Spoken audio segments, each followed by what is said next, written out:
Yes, I am free. We're lucky at Lennox Head that we're still allowed to roam free. We've got to wear those little face covery things, but other than that, we're pretty blessed. Yep. I think I've managed to avoid the hard lockdowns. I think this whole crazy situation. You kind of dodged them all over the place. I just keep dodging them. Yeah, it's not my reality. I'm like, no, not my reality. Yeah. So we've been relatively lucky, and unfortunately, there's a whole heap of stuff going on this week in Newcastle, and here we are. I guess, for me and my team, we're pretty lucky where, we've already been working in this sort of semi-remote kind of, let's not be around if we don't have to be. And they're getting along pretty well and they're getting stuff done. And it's for the hard lockdown, it was sort of like, oh well, we keep doing what we were doing. And the good thing is that for our students, in our courses, we can still bring them in to do the training that we can't do remotely. So a little more restrictions on it. We'll reduce the sizes and everything else like that, but we can certainly still service our students, which, that's it's terrible for a student to think that, oh, I'm in the middle of my course and now I can't do my course and I've spent all this money. So it's, we're feeling pretty happy that we can still look after those people. Well, what I love is one of the team, Amy, she coined the phrase upskill in your downtime. And so that's been a big thing. We did a bit of a push out to the students and say, like, you can still upskill in your downtime. And everyone's like, oh, that's great. It'll stop me from going crazy. But also reaching out to the employers that, especially in the APT team's line of work and the teams that were training, like being on site at mine sites or other sort of facilities where they've got guys that usually fly in, fly out, or they're normally on site and they're just sitting at home twiddling their thumbs. They are actually able to get started in some of the online and blended stuff. And if they're local to the team, can come in. And I must say, yesterday, I was really stoked. You weren't on our team call yesterday, Kyle, but the boys were really like, okay, cool. Like, even if it's not as profitable as what it would normally be by, having 6 or 8 students in and doing it, I'm more than happy to come in if that helps other people's mental health and like keeps them going. And even if we can only do one student at a time, as long as it's enough to, pay the bills, like I'm happy to do it. I'm happy to do it. I was like, that is such an amazing attitude from the guys. And they're also looking at, okay, what else needs to be done around the workplace? Oh, well, the training room could get an upgrade, or like everyone's like, okay, this sucks. And I think when we've been through some of the lockdowns before and had this stuff, it's kind of been maybe a little bit more, I don't want to say victim mentality, but more if we look at the victim, passenger, driver, thriver, they were a little sufferer. They were Michelle will be smacking us if we don't use the right word. Sufferer. I know she's usually, I haven't got the chat open. She's usually on as well. So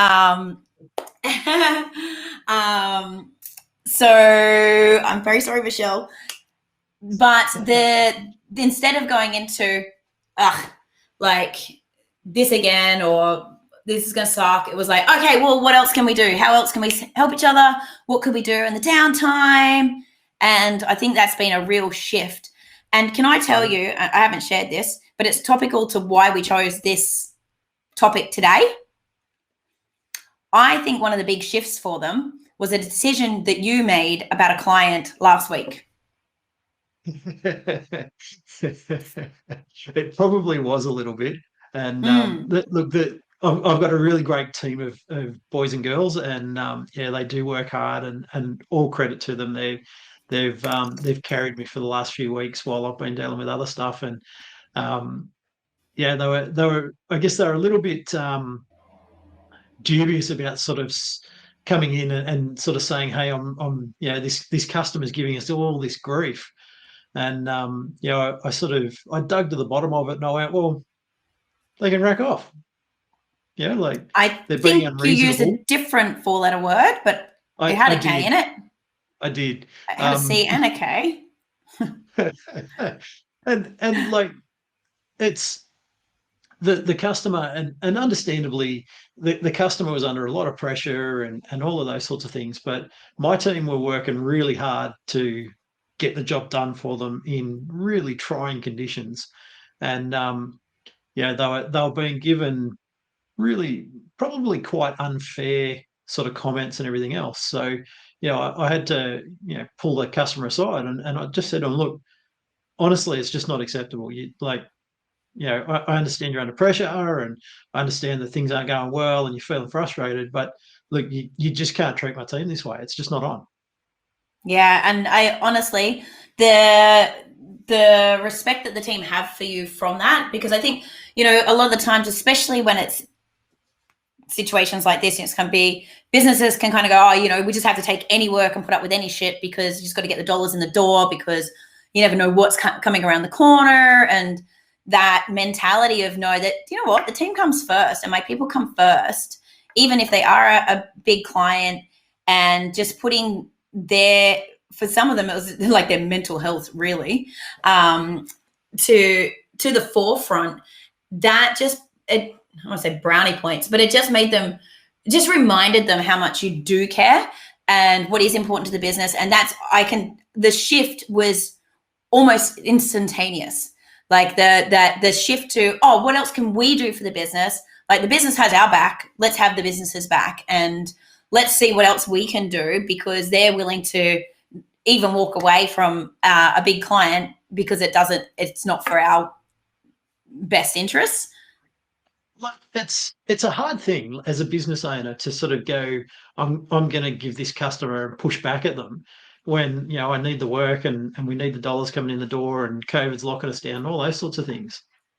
But the problem is that my team genuinely work hard. They put a lot of effort in. They care about not only the work that we do internally, but the work that we do for our customers, and they actually care that it all comes together well. So for the customers to sort of be completely unreasonable with them and like all but nasty, you've just got to back the team. The team knows that at times they're gonna do the wrong thing, and there's going to be some harsh words thrown at them, and they're going to deserve it. But conversely, they should know that when they're putting their best effort in, that we should back them. Yeah, 100%. It's all too common that we see that business owners, business leaders say, the customer is always right, and everything is about the customer's right, and the customer might be right, but if you always put your customer before your team, then you can never expect the team to put your company before anything else. And you can't expect them to operate with that level of care if you're always saying that external parties to us are more important. And look, that saying is 100% true, but there's a bit missing off the back of it. The customers are always right, except for when they're not. Yes. And like I say, like the team are genuinely putting the best effort in. So it wasn't like they were goofing off and not putting the effort in and all of that. They were genuinely busting themselves to try and get this project done. Not due to their fault, not due to our customers' fault, but there was all this pressure on the job finishing. And so they stepped up to it and went for it. But unfortunately, our customer, being under the most amount of pressure, probably didn't realise that they needed to support everyone around them. And sort of, I guess they took the very typical, my suppliers will do as I say and I'll treat them how I treat them kind of attitude. And for me, I prefer to think of everyone in my, all of my stakeholders to be partners. If my suppliers are doing a good job for me, we should be looking after them. We should be doing everything we can. If my customers are doing the right thing for me, we should be looking after them. If I'm involved with a regulatory body, they're a partner in my business. I need them to be a part of my business. And equally, and it can be scary, sometimes you've got to bash the regulators around too. Yeah, for sure. Well, I think with if I looked at some of the issues that came from that customer, it was that waterfall of shit, right? They're obviously feeling the pressure, and he may not have they may not have even intended to come across the way they did, but the way they were communicating, and we've had multiple podcasts about the communication styles, but that would have continued if they weren't brought up. And I just see too many times that people just cop it, or the business stands for it, and the team feel the pressure until they feel like they're not seen, heard, appreciated, and it's the straw that breaks the camel's back and they're gone, when all of it could have been fixed just by having that conversation clearly and more transparency. Transparency? We've talked about it a few times, though, where, you know, as that team leader, now whether you're a business owner and looking after your business team, or whether you're running a team somewhere and you're that team leader, so to speak, and you know you're the one that's got to sort of you don't have to necessarily cop all the crap, but you've got to sort of shield your team away from the things that are a hurdle to them, you know, and a difficult customer to a bunch of tradies that are just trying to get a job done doesn't help them get their job done. It's just a hurdle. So, you know, your job as the team leader is to clear that hurdle, get it past, so that they can just do their best work, do the things that they're genius at. And I think, you know, we've just got to remember that as that team leader, we're the shield, so to speak. Yeah, beautiful. There's another layer of this for me when we're talking on the topic of, you know, telling a client to run along. I look at it also from the perspective of like, what's a profit-killing client? So my favorite profit-killing client to tell to F off, which is fire, was Google. Like I worked so hard to win them, like so hard, years and years, just to have the ego name to say that, you know, I recruit for Google. But the process and the rigmarole, and, you know, when you're a recruiter, you only get paid under those terms with Google, like they don't retain you on result. But there is absolutely no way to get someone through an interview process quicker than 3 months. And then you get someone halfway through process and then they go, oh, they didn't go to one of the approved schools. I'm like, well, firstly, why don't we pick that up at the beginning? And can you tell me the approved schools so I don't waste anybody's time? And they're like, oh no, we can't do that. It's like, that's where you go F yourself. Like that's wasted not only my time, the team's time, the poor candidate's time, obviously their own internal time. That's just a profit killer, like all the way around for everybody. And it's just frustrating as hell. So it's like, and my team would be like, are you kidding me? We've just worked and like put together all these people and like not got commission on other things, not got other deals because I've dedicated all this time to it, to have it pulled out from underneath me. Like the motivation level, like you go to work on something else like that, and they're like, they're not really inspired. So it's putting up that hurdle. It's putting up a barrier to motivation.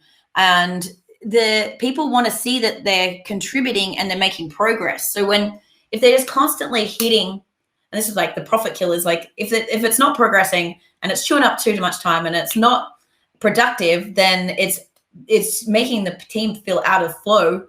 And then they're just going to resent working on the project, because if you're not getting those dopamine hits of ticking it off, right? Yeah.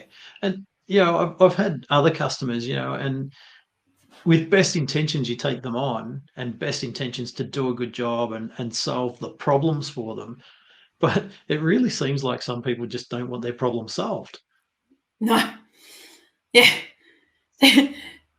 It's almost like the I say like the hospitality people that don't come past your table to top up your wine or ask if you want more. It's like, are you allergic to money? Yeah, definitely.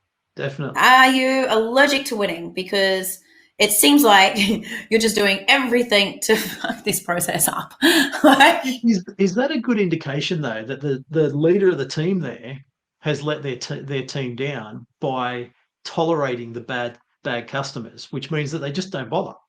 Yeah, 100%. Sorry.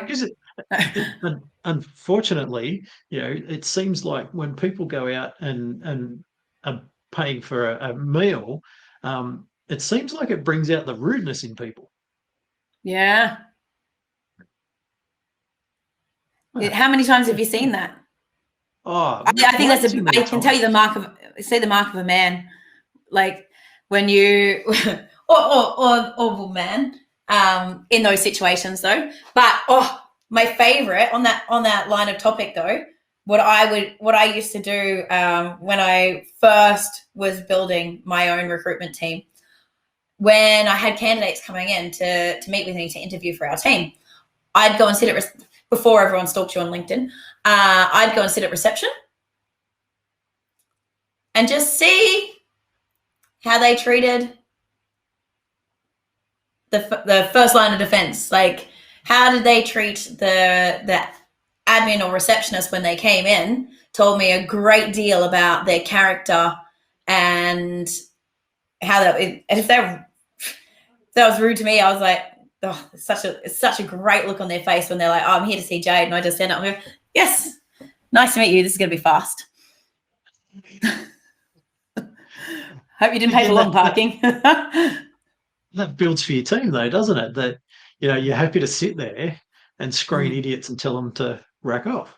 Yeah, it's a that, and yeah, people at dinner. Oh man, I've literally actually I don't know if I told you the story. I was out with a group of people that we used to do the entourage with. Used to do our entrepreneurial course with, and I went to. It was after that. It was another event. We all went to dinner, and I was so disgusted with the way that they were speaking to the wait staff that I just up and left. I had another friend with me, and we just both was like, oh, actually it was Andrew. Was just like, this is just despicable. He was the like, nice guy, not the rude one. He was a nice guy. Yeah, it was just absolutely despicable. And I tell you what, on this topic, I wish I would have told those guys to go fuck themselves that night. Like, it was pretty obvious that we were like, you guys are dicks. Yeah. But I didn't actually, and I just didn't associate with them anymore. I never actually went back and said, do you know what? That's just not okay behavior. Like, just because some of them had just come into money, or some were, their parents were quite wealthy and they were running the business for them. So they felt like they were some sort of god. And I don't know, like, I don't think the wait staff would have got to the point. Well, actually, one of them might have told them to fuck off. But it's when we tolerate behavior, like silence is permission. Inaction is still action. Yeah. And I think there's probably many occasions that we could go back and, like, either if you look over the work that you've done with your team and the situations that the teams had, say, in the last quarter, where you could go, actually, inaction, like, I should have told someone to either go fuck themselves or, like, just like pull them up on a behavior or something, because they're not going to learn. And like I said, with your client, like, they may not have realized, just because they've got the whole lot of shit piling on, they're just blasting it out and been able to correct. But how many times have we seen that other behavior by other people, or by allowing it allows it to scale? So, well, their last supplier let them do that, or their last manager let them do that, or the last team member did it. So it just keeps going and going and going. And I think that there's plenty of opportunity that we should got to have these more transparent conversations for the good of humanity. It truly surprises me how some people just seem to elevate themselves in an organization or a group, and it seems to be purely on that brashness, or that real abrasive, I'm just going to ride everyone, I'm just going to give everyone a hard time. And I can remember, it would have been nearly 15 years ago now. So I was significantly younger and nowhere near as good looking, though. But Yeah. So I was probably quite a lot more hot-headed, but I was running a team, and it was when the Sydney desalination plant was being built. and there was a big rig up here in Newcastle, and it had been brought in, and it was supposed to be fitted out to do a job. And as they've started the testing, they've worked out that it's just not suitable and it's broken and there's all these problems with it. And it was like a 4-month delay on the project. So yeah, everyone's freaking out, and we start off with a relatively low level sort of team leader, project manager, and it elevates and it elevates and it elevates, and then all of a sudden we've got a director from the project who's in, and he's riding everyone. And I'm running a small team. I think we had a team of about 5 or 6, very very highly skilled, highly technical people, finishing off some jobs, project plan in place, he agreed on, here's how we're going to do it. And so every day I'm dragged off the job, tell us where we're up to, the whole what's going on thing. And every day, oh, it's not going fast enough, but we're on schedule. Like we've agreed on this schedule, we're on schedule. Oh, are you sure we're not ahead? Well, we might be, but what I'm going to tell you is we're on schedule. Are we going to finish early? No. And the reason that I had to keep saying those things and be the front to keep bringing that stuff back, though, is that while my team was actually ahead and they were flying along, they were having a great time, the minute that we'd said we're 2 days ahead was the minute that they'd have been under more pressure to be another 2 days ahead. And then, that's not fair on them. And I know, like, we're talking about this really high level dude that's, he's the director of the project, and he runs all these high level stuff. And I can remember one day, probably about 2/3 of the way through the project. So it was a 10-day project for us. And it's just not quick enough. It's just not good enough. And I just turned to him and I went, well, look, honestly, the best thing you can do is drill a couple of holes in this thing and take it out to sea and sink it. You could have heard a pin drop in the room after that. Everyone in the room just went dead silent. They were scared. They didn't know what was going to come out of it. And I just sat there and I just said, like, we're on schedule. This is what we agreed to. So I'm sorry it doesn't fit.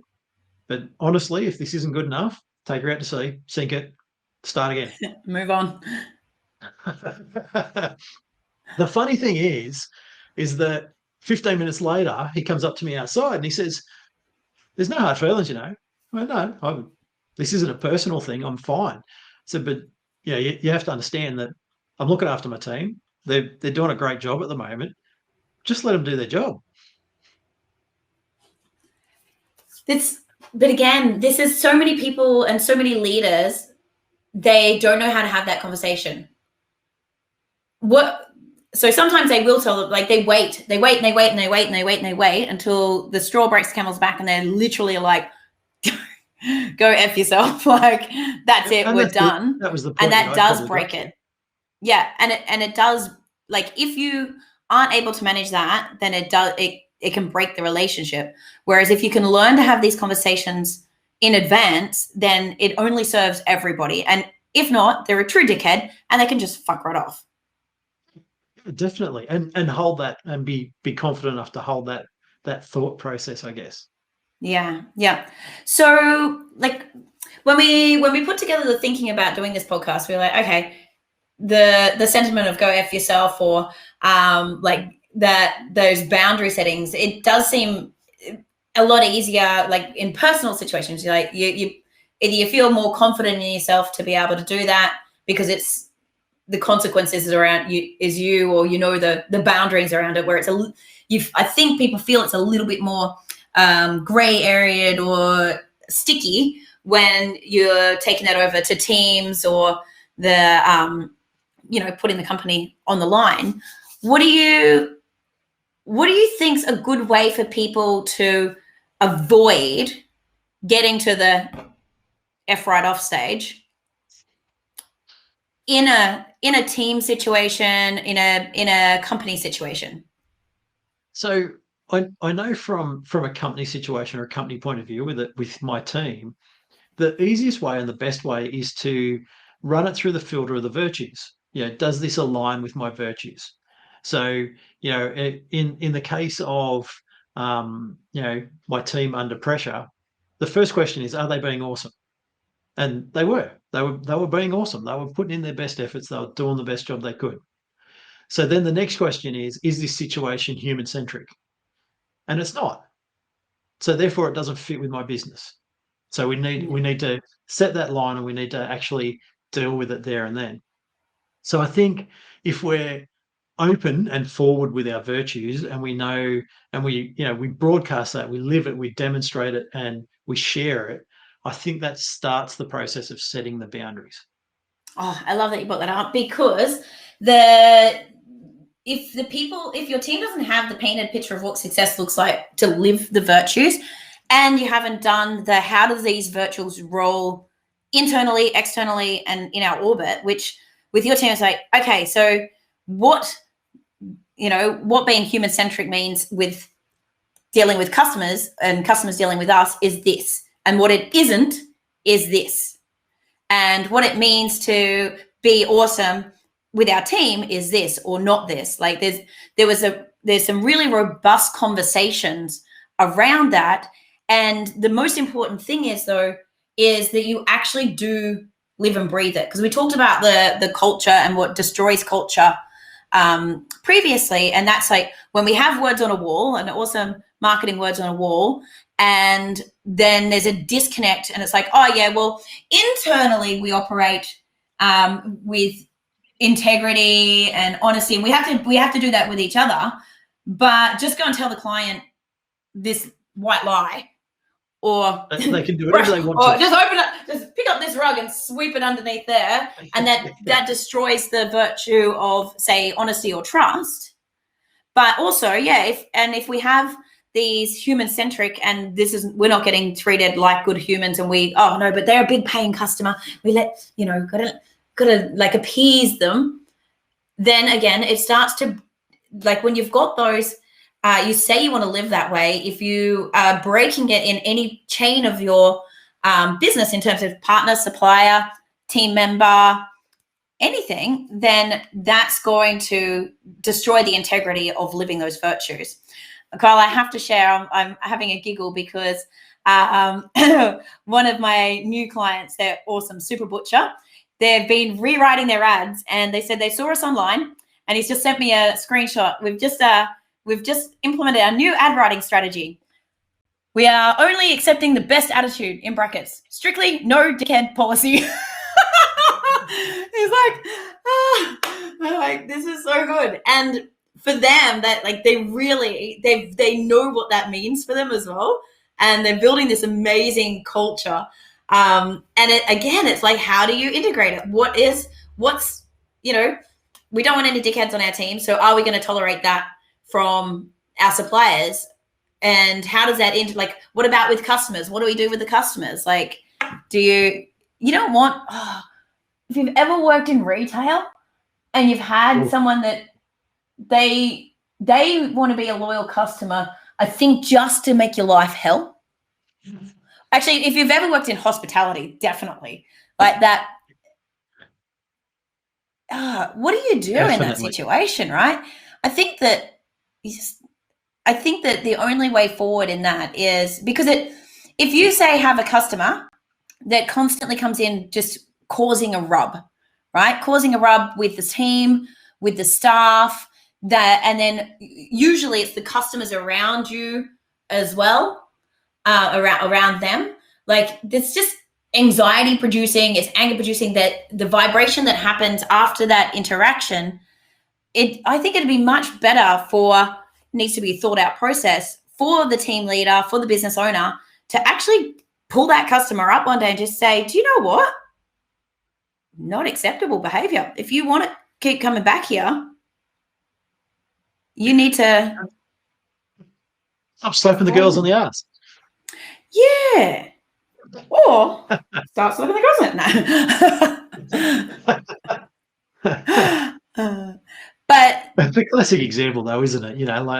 The pub or the club or the whatever, and the guys that think it's okay to slap the girls or whistle at them or whatever it is. Yeah. You just say no. Yeah. Even if you run a building site, like, you're on display. Don't let your team do that to people around you. Yeah. Oh, walking. Tell you, it's an ultimate experience for a woman. Being a promotional girl, working for a liquor company, and having to walk past a construction site in Darwin. Yeah. You've got to be able to turn and give a little back. And then it just becomes sport, doesn't it? Yeah. Then it's just sport. So we should head back to the boundaries thing and, I and thought talk you a were little going to more say we about the should head for boundaries. our beer. And I'm like, yeah, we should head Well, for our beer. that's a good plan. We should cheers on the beer. Hold on, I got to get my. Yours is open. I Steve never did have have mine to take open. his mobility scooter down the road to get you a beer. Cheers. Yes, he loads up the electric. He takes it through the drive-through. That's nice. I like it. That's being good. It's. I'm very grateful. So- He came back to make sure that I was fed and hydrated because he goes. If I was like, just go and enjoy the beach. Like you worked so hard to build all of this week with your one on your knee One scooter leg. with your broken ankle to turn this. This was just all white walls and delicious white. I don't know if it was just MDF skirt, like architrave skirt, and actually I go back to the view. But he made all of this happen with his broken foot, and I'm like, you need to take the day off. Go to the pub. It's Friday afternoon, and he came back to bring beer so that I wasn't beerless when it came to you and feed I would me. go to the pub, but we're not allowed to. Oh, sorry about that. Just rubbed that right in there, didn't I? So now that we have our beer, the boundaries thing. So the first, I think, even in your own team, as a team, like if you run a team of tradies or a team of retail staff or whatever it is, even if your business doesn't have virtues, you should be looking at, here's what we should be striving to. Here's our benchmarks and our virtues that we want to try and achieve. And then everything radiates from it. So we can use that as that filter, so to speak, about, does this situation fit our virtues? If I tried to sift it through here, is it going to fit, or is it going to get held up on one of those virtues and we need to change something about the situation? I think it's probably important as well to, and we hinted on this bit a little bit before, is to back the team. Make sure the team 100%. actually understands that while they're doing the right thing and doing the best work they can and, achieving their best and being awesome, in my case, that you've got their back. It doesn't matter if they stuff it up. It doesn't matter if something goes wrong. It doesn't matter if they're sick and they've got to have a day off or whatever it is, that no matter what, we've got their back because they're out there being awesome. They're doing their best work. And that's what we want from our team. Yeah. And like, it just goes general rule for life, right? If someone knows you've got their back, they're gonna feel safe and secure and have your back. And there's in a business and in your team, that I don't think that there's anything more important than the humans you have in the business. Unless you're literally a one-man band that's made some epic tech and managed to scale the shit out of it. Amazing. But businesses are built on the people, and like they call it human capital for a reason, right? Like it is your most valuable asset, and it can be your biggest downfall. And there's always a domino effect. Like if you've got a team and like a really good person leaves because they've been really aggrieved or something's happened and they feel really done wrong by, and it's a mark of, say, a leader not living the virtues or completely breaching what was the code. Like virtues are a code of conduct. Like, and if the business breaches that code of conduct to appease a customer or somebody else, then that sends such a lasting message to the team, and the dominoes will fall. They will roll right out the door. So it's so important that you are putting your people first and thinking about, because when you do, they give back to you endlessly, and it's just good humaning. So I had a really interesting conversation with one of my team yesterday, I think it was. And he'd come to me and he's gone, oh, I need this reference written. And I sort of went, oh, yeah, sure. Okay. Give me a bit more info. What's it all about? And he went, oh, it's from a training upgrade. And, I need that. I went, oh, okay. Yeah, that's easy. A piece of cake. He went, oh, I should have said it was a reference for a job. And now this is where and I hope that I actually built some rapport here. Um, the response that I gave him was, "You do understand I'd do that for you." Yeah, that's probably quite a scary thing for most people to sort of go, "What? You you would do that?" And even he looked a little shocked at, "Oh, really?" It's like, yeah, if that serves you, if that's where you are in the world, then fine. No problems. Yeah. I can do that. That's not a problem at all. So it's again about saying to them, I've got your back. Like it doesn't you don't have to be my servant forever. Yeah. And I don't own you. We don't buy our slaves anymore. Yeah. People before profits. So, why not back them? Why not Yeah. back them? Why not high five them when they're doing something good?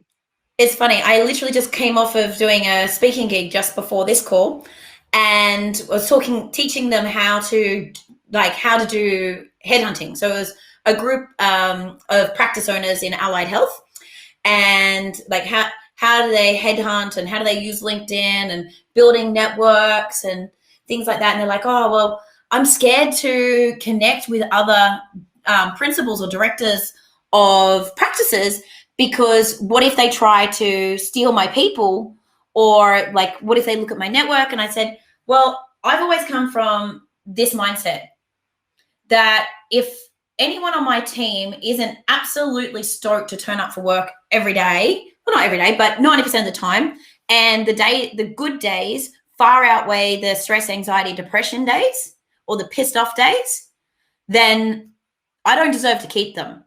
And it's not someone stolen them from me. It's I've dropped the ball and put them on, like, it's like I've put them on the open market. So I always come from a point of view of I used to say to my team, if someone headhunts you, go do the interview. I know that where we stand, especially in the market, and it's only going to make us look better when you realize the grass isn't greener. So Not only that, like if your team grows, and if you're a good team leader, if you're a good business owner, you should be growing your team. They should be flourishing, and they should be, learning and growing and all of that sort of stuff. And what that does is that might actually incite a change of where I want to be. I realize I don't want to be a tradie anymore, or I want to do something else. So you've grown them, you've put this effort into them, and they've grown, and they haven't quite grown into exactly what you're expecting. But why throw all that away? Like, why not give yourself a pat on the back and go, well, shit, look at how good a job I did. And okay, how can I help? How can I help you find what's going to serve you and make you feel enlightened every day that you turn up, even if that's not here? yeah. Well, again, I was just, from the conversation I was having this morning, I was saying to them that it's what we talk about with tours of duty, being okay. Like, this is not the industrial age where someone signs up and does their apprenticeship when they're 16 and they die at their machine, and they never go anywhere. It's, if we look at the LinkedIn way of doing things, the tours of duty, and being okay that someone might only be there for a certain period of time to get a certain job done. And as if you can help them, like, that's part of that alliance, that agreement. Like, you come and give me your best work, and I'm going to give you the best of me and help you get where you want to go. And know that hopefully your business evolves and they can move into another role with you, or another interest or something else. But it's okay, and it's not personal if there is that shift or that career progression is not available at the time, because the people that have worked for you before are the best people to refer to you in the future. Absolutely. So you were talking about, connecting with other people in your network that are a similar role, and they're going to headhunt my people and all this sort of stuff.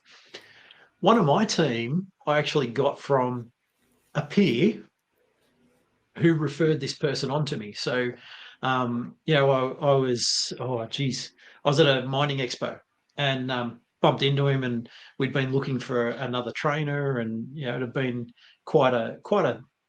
We need a very special person, so it's not an easy thing to fill that role, and you just got to be patient. Ran into this peer of mine, a friend of mine, having a chat, and he went, how's the world going? What's going on? I went, oh, actually, you might be able to help me. Like, I'm looking for another trainer, or someone that's interested in being a trainer, and this is the kind of person I'm looking for. And he went, oh yeah, I know someone like that. I actually know someone that'd be perfect for that. Oh yeah, cool. Yeah, righto. All right. Well, can you get him to give me a buzz and we'll have a yak and all of that? Turned out he worked for him. So, it wasn't that he was referring a friend or someone like that. It was one of his underlings, or one of his team, that he went, well, actually, where you are now is not what's going to serve you. And here's an awesome opportunity for you to go on and be something else. Yeah. So by building that peer network with, similar people, similar businesses, we can find those people that are looking for a change. And I've referred people on. I've lost count of the number of times where me and someone else's boss has plotted out their future while they're applying for the job. And I did it quite some time ago. I was talking one of my customers at the time. He was looking at employing one of my friends, I guess, and he went, "Oh, I'm probably 3, maybe 6 months away before I'm ready for him, but he needs some work." And I sort of went, "Well, geez, I've got probably 3, maybe 6 months worth of work. So, how about we do this? He can come and work for me. He can come and get this project done for me. When he's finished that project, you can pick him up and run with it, and we'll look after each other." Worked. It's perfect. He's still in that job. He's still working that job now, and I've still got that relationship with that customer because we were brave enough to talk to each other and go, well, how can we make this work? I love that. It is hilarious because literally just before the call, I was saying to Steve, I need to get some stuff sorted. We were talking about the new office space, and this is the temporary what we build upstairs. And I'm like, I need to have space because I really want to have like a trainee or an apprentice to come and work with me. And he's like, yeah, you need a mini you. I'm like, yeah, I need mini me. He's like, you need K just here. I'm like, oh, what I'd give for K just here. He's like, but what you need is someone with zero ambition. Like someone that's really fucking good at their job and no ambition, so they never leave you. I went, no, that is not what I want. He's like, what do you mean? He goes, but like, imagine how long it'll take someone to be mini you. And I'm like, well, I think Charlotte's kind of mini me. Mini big me. Mini me the wrong way. But he was like really perplexed, and I was like, no, like I would absolutely love it if I got to work with someone and help them really learn about like anything that's my genius that they think they can use, and then I would just like if they want to move on and start their own business, I just fund their business, and then like then I can have their business that's still our business, and then I can help them. And like the rest of my team, like they go out on their own and then they just contract back. And then we're all winning. And he's like, I remember. Ah. I remember when I was early 20s and I took a bit of a career change, and I was teaching people to fly, and I was flying and doing all these sorts of things. So well away from being a tradie. And the guy that I was working with at the time was super experienced, and I know he taught me to fly, so I was totally in awe of how good a job he did of flying, but also teaching and all that sort of stuff. And not long after I started with him, I remember him saying to me, "There's absolutely no reason in the world why you can't be better than me." And it's like I can remember at the time, nah, hire people better than you and then get out of their way. That's crazy talk. Like what are you on about? Like, you taught me. How the hell am I going to do this better than you? But it's so true. It's so true that there was every opportunity for me to do a better job than him and be able to fly better and be able to teach better and implement better things. And as you say, he just had to get out of my way. And it's a line that I actually use with my team quite often, where they'll be talking about, geez, you're so comfortable in the training room, or you delivered that so well and all of that. And my standard response is, do you know what the difference is? And they always go, oh, you're a natural at it. You're a No, star. there's 20 years of it. Yeah. I've done it for 20 years, and there's no reason why you can't learn and do it better than me, because you've got the benefit of my experience first. Yeah. So, that's the things about propping your team up and standing them up, so that there's no reason in the world that they can't be better than you, and there's no reason in the world that they shouldn't be better than you. And like you say, why wouldn't you want to high five that? Yeah. And just the thing is, if everyone works at the best of their ability for even a short version, like length of time, it's so much better than having someone for years and years that works at half their capacity, and worse, half their happiness. Or less. It's like, and this is, Sorry, I was just going to say, it's probably something that we should talk about, that just because someone wants to stay and do that job doesn't mean that they're doing a bad job either. Yeah. So, everyone's different, and you just made reference to the star profile. And the star likes to be the star of the show and shine and be the front and make all the noise and all of those sorts of things. And do you know any stars around here?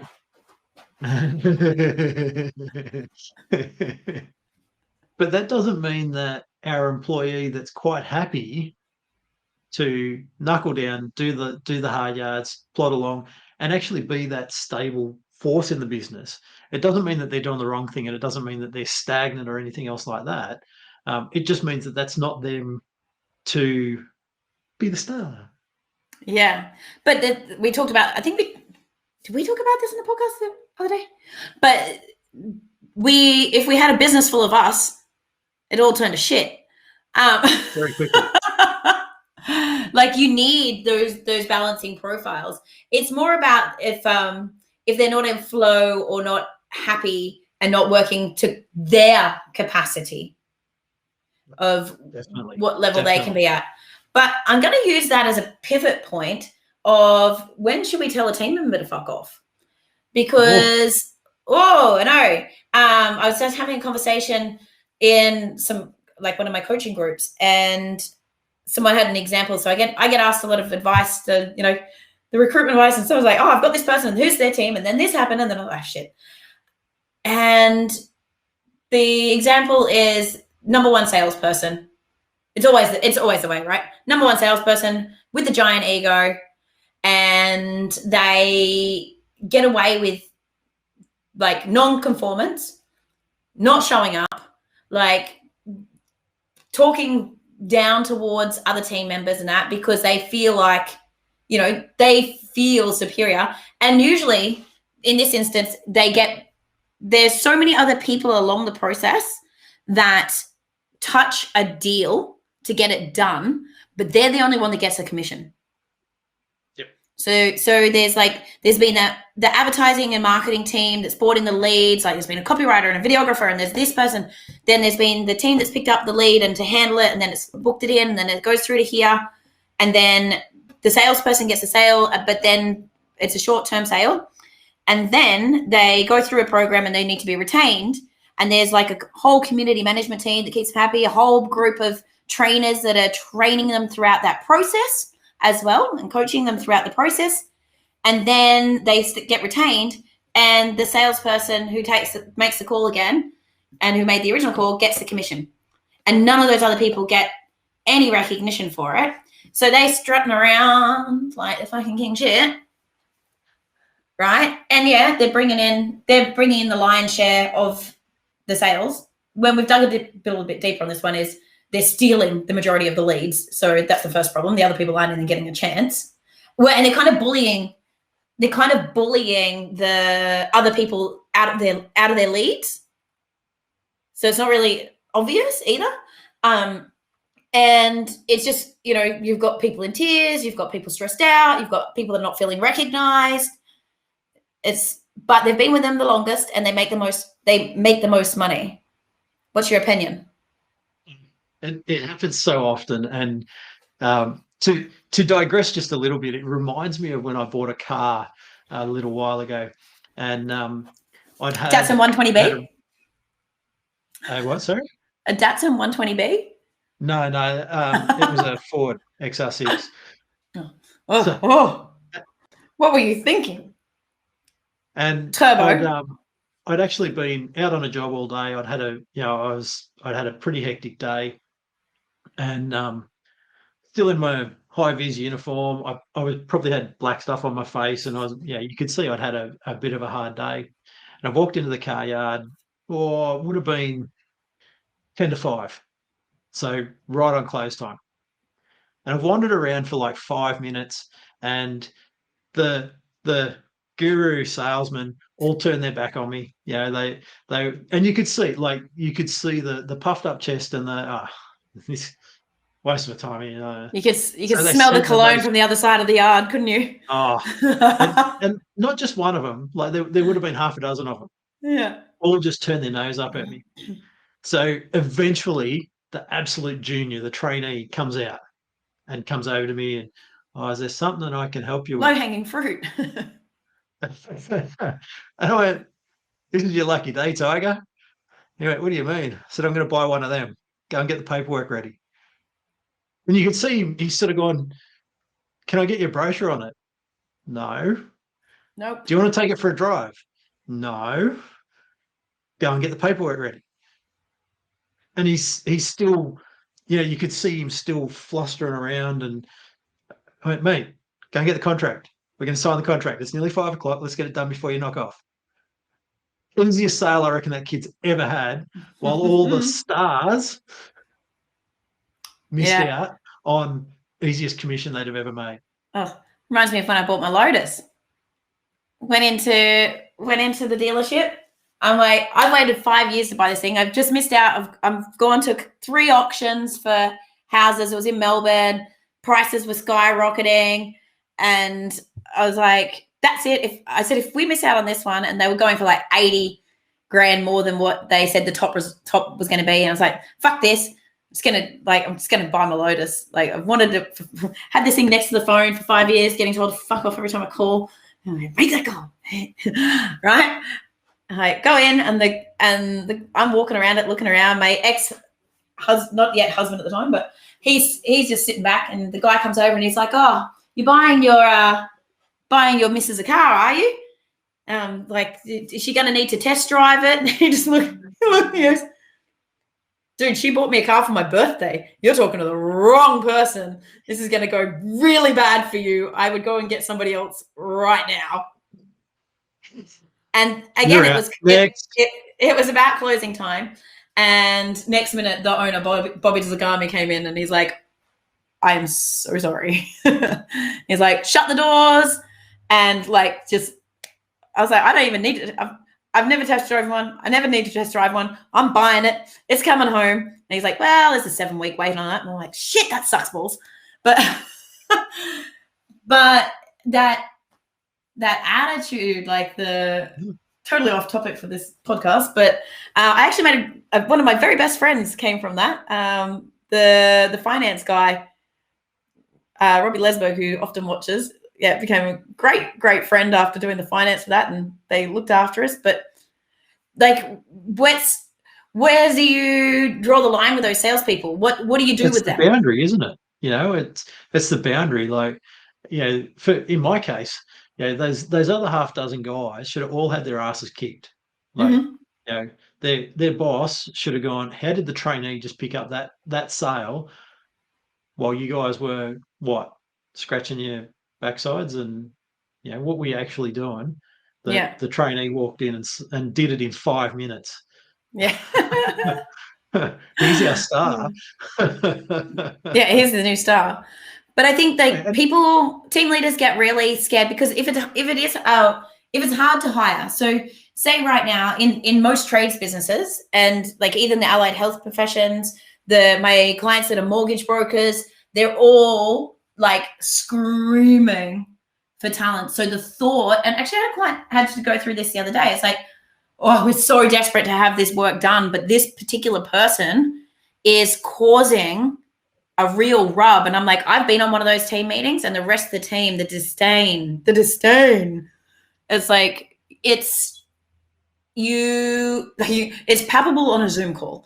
So you've got to think about at what cost. So you might think that it's, that you can't afford to be without that person because how are you going to hire someone else?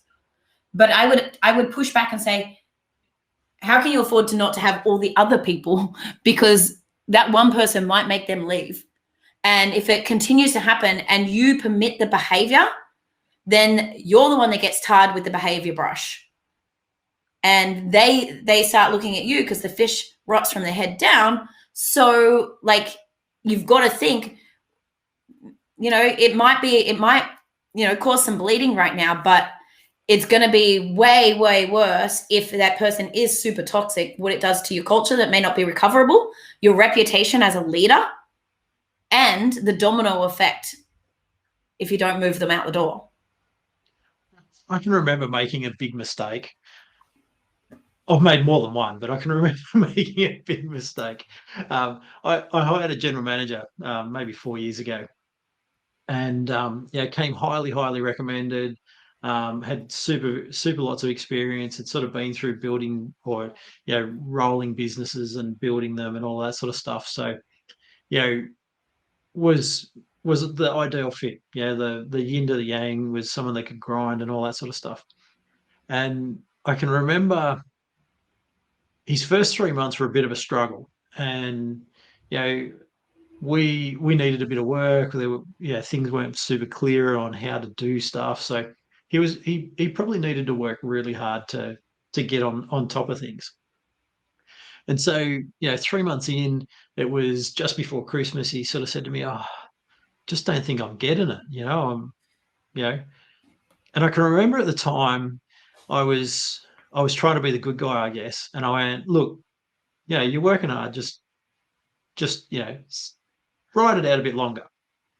And in hindsight, because 3 months later, he made a big stuff up, and I had a pretty big dummy spit and booted him out the door, basically.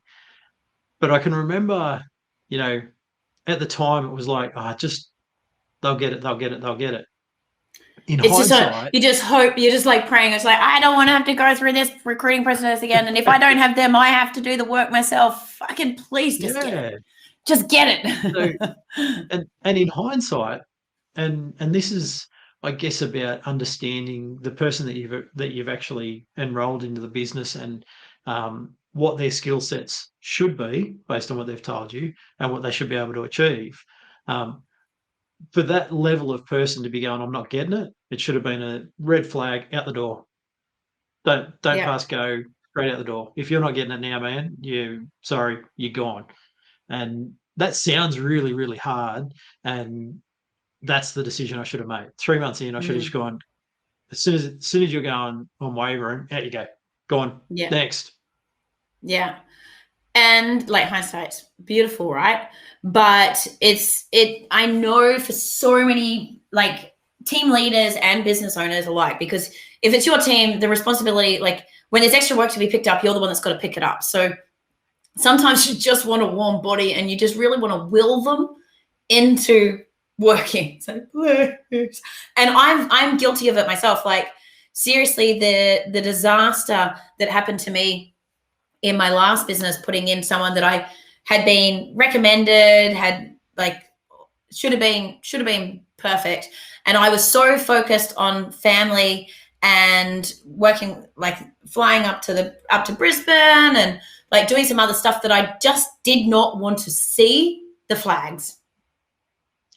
Like, I just didn't want to see it. I just couldn't deal with that right then and there.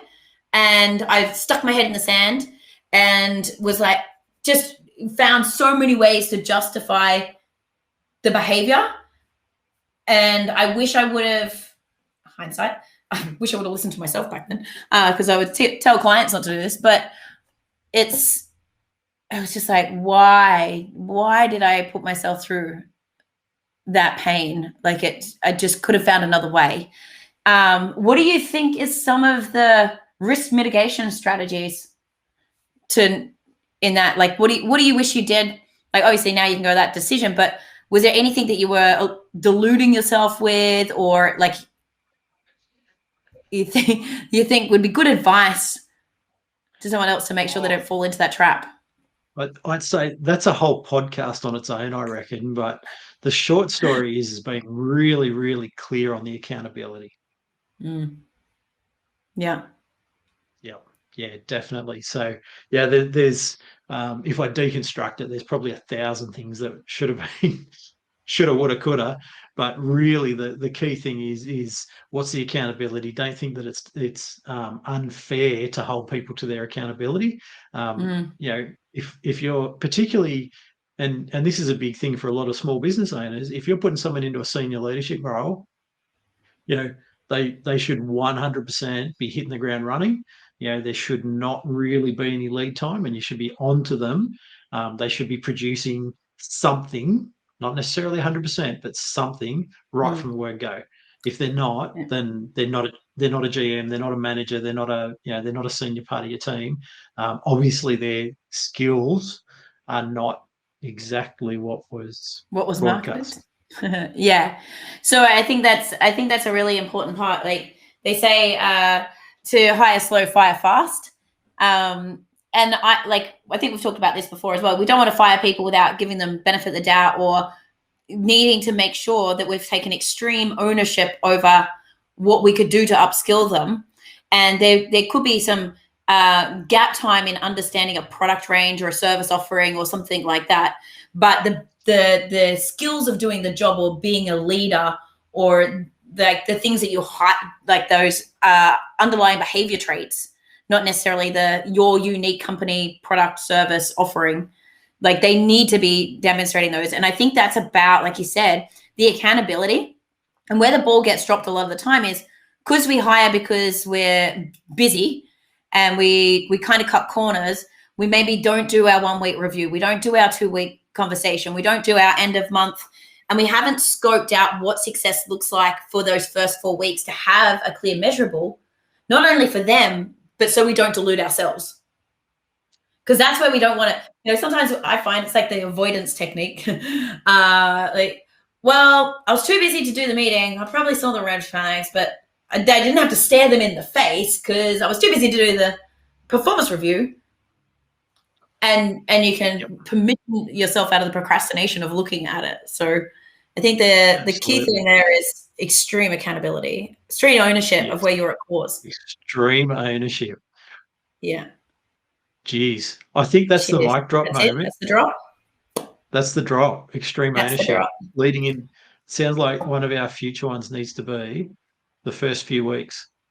Oh, let's do that. Because I created a whole Trello template just recently for onboarding success for the first few weeks. I'm geeking out right now. I didn't get to show it to you, but literally I based it on, I documented everything we did bring on Amy in terms of like the videos and what we lead them up for success, and then took it to the next level. It's like, what else could we have done in hindsight to... We definitely didn't get it perfect. No. Amy's awesome, but we definitely didn't get it perfect on her onboarding. No. But now I have a process in Trello, which Kay will put into ClickUp for us, that we can actually follow. And it's literally week 1, week 2, week 3, week 4, checklist, like due dates, assign it to the person who needs to do it. All the videos, even in Trello now, you can record a Loom straight in Trello to add it to the training part. Like it's like, bing! Yeah. Nice. So I'll take extreme ownership. We didn't have it done before Amy started, but we have it now. We have it now. Yeah. I can't drop my mic anymore. Amazing. I can't drop it anymore. It's on a swing arm. No. And I dropped mine, but I only just got it working. So let's No, not yeah, do don't do that. You only just got. It's taken 4 podcasts to get that thing to work properly. Awesome. Well, Amazing. as always, I'll say to everyone, if you've got any value out of our conversation today, or you've got any leaders that you think maybe should take some value from this conversation today, make sure you share this to them. If you don't want to publicly shame them, you can share it in Messenger. But drop any comments below. We'd love to hear even your horror stories of bad bosses, people you should have told to fuck off earlier, and any advice you have for people to, or any people in general. And any advice that you'd give to others so that they don't fall into the same pitfalls. Amazing. Have a great weekend, everyone. See you next time. Bye.